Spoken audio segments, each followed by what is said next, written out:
True Super Sport 1972 Chevrolet El Camino 350 automatic AC. In the comments, do you love or hate El Caminos? Super Sport El Camino. Today we are in a 1972 Chevrolet El Camino SS. So this has the J in the VIN, which denotes as an SS car, and obviously you have all your SS parts and pieces as well. The driveline that's in it is not the original numbers matching motor, but it is an excellent running 350. Definitely feels like it's had a little bit of work done at some point. Has a nice aluminum intake, carburetor sitting up on top. Has good power. That turbo 350 behind it shifts through all the gears exactly like it should. You have your 12-bolt rear end in the back as well. So again, really nice driveline. Awesome El Camino to hop in and drive. It is a tight driving car.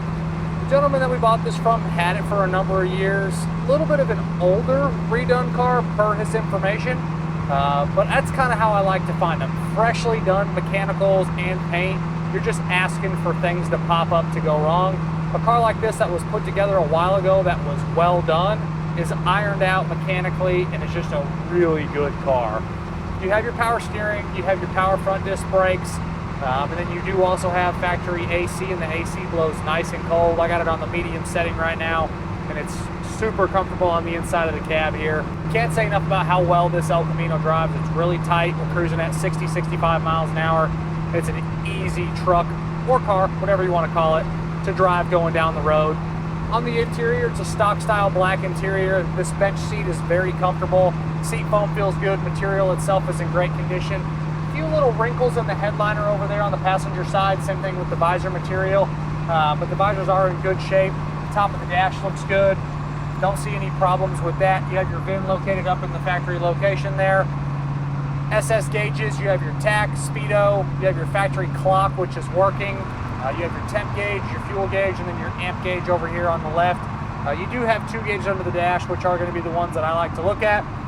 You have good voltage, and you have your oil pressure gauge down there. So those are some good gauges that you're wanting to look at. Carpet's in good shape. Floor mats look good. No issues with any of that stuff. Factory heat and AC controls. You do have an aftermarket retro style stereo with some speakers in the interior rear panels on the left and the right side of the bench seat here.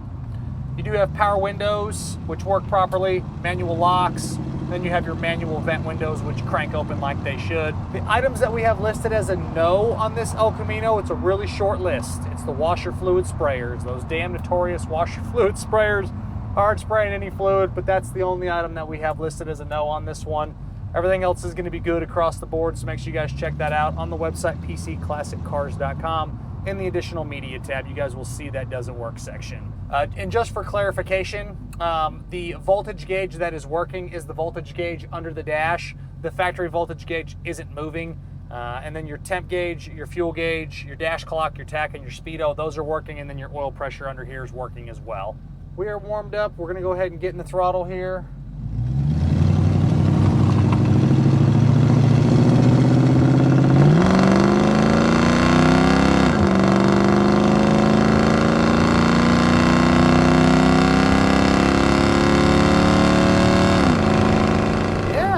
Performs really well. The motor's strong, it's really smooth. The transmission shifts exactly like you want it to, and then when you get back in it, downshifts like it should. You do have Shorty headers, dual exhaust, Magnaflow mufflers and tailpipes in the back. So it's got a good muscle truck, muscle car sound to it, not terribly loud. You get a good combination of motor and exhaust note. Man, this is a tight driving car. The steering feels good. Really comfortable on the open road. On the underneath, I would classify that someone had this apart at some point. They did the floors, the front floors and the rear drop downs. They did a really nice job. The underside's all painted, the frame looks good. I see no rust problems. All of the work that was done on this truck does look like it was done by a professional and really represents nice. Very clean on the bottom. On the exterior, it was a factory coat 68, which is like a midnight copper color. Now it's this copperish orange with the SS stripes, the silver stripes. Paint quality's nice. There's like a spot in area on the front of the hood where it meets the headlight extension. Right on the top of the hood there, you'll see it. Like in the right light, you can kind of see where they did like a little spot in the paint. And then you have miscellaneous little nicks and imperfections, little touch-ups kind of around the truck. Nothing that's major at all. It's just really small stuff. You'll see photos of the imperfections in the additional media tab on the website, pcclassiccars.com. Wheels are a really nice gray-centered torque thrust wheel, good tires. The tires are 2013, but they have plenty of tread, no dry rot, no cracking. Brakes feel good. Suspension checks out like it's supposed to. I don't see any issues with the front end or the back. No brake fade, no pulling left, no pulling right. Steering goes where you point the car or the truck. I guess I'm going back and forth on what I call it. As far as your glass goes, your windows roll up and down like they should. They are, again, a power window setup. Windshield has some minor little nicks in the front glass, but it's nothing that's impeding your vision. No bullseyes, no cracking. Back glass is a solid back glass. Looks like it did have some tint on the back glass at one point. You can kind of see the outline of where the tint would be on the back glass, but you could razor blade and scrape that off if you want to. Driving position is comfortable. This is a non-tilt column, but there's plenty of room for you to slide in and out. I'm 6 foot tall, 190 pounds.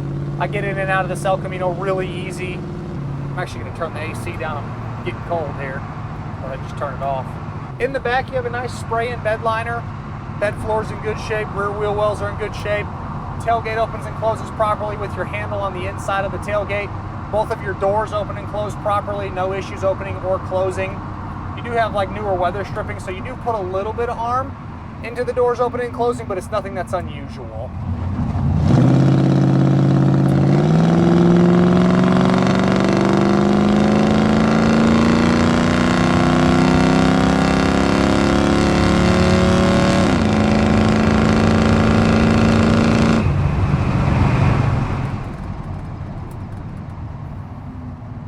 Turn signal switch is nice and tight. When you pop the hood, it looks great in there. Obviously, it's not the original motor. We verified that the VIN's not on the front of the block, but it's a great running 350. All of your hoses, wiring, belts, charging system, fluids, all checks out great. Really, this is an awesome El Camino. I mean, if you love these trucks, this is a fantastic example. It is a true SS. You have the J in the VIN. It's already got cold AC, strong motor. Doesn't really need an overdrive transmission. Doesn't have a crazy gear in the rear end. You can cruise this thing at 65, even 70 if you want to. At 70, you start turning a few RPMs, but it's not uncomfortable out on the highway. You have a really nice interior, nice paint and body, good solid truck underneath. And again, like I said, you have a true SS, which is really cool.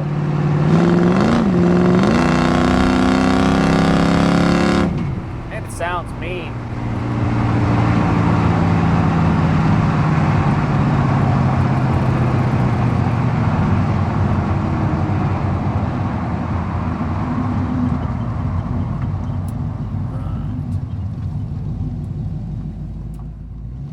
Here, we'll actually pull out and do a dead stop, see if we can't get a little tire chirp for us today after these couple cars here.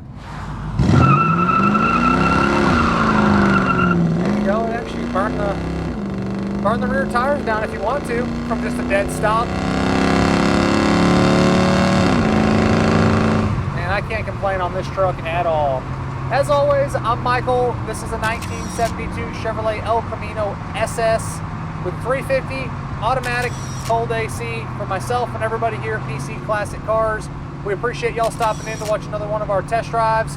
Make sure you check out the additional media section on the website, pcclassiccars.com. Check out all the content we're posting across the social platforms every single day. We'll catch you guys on the next video.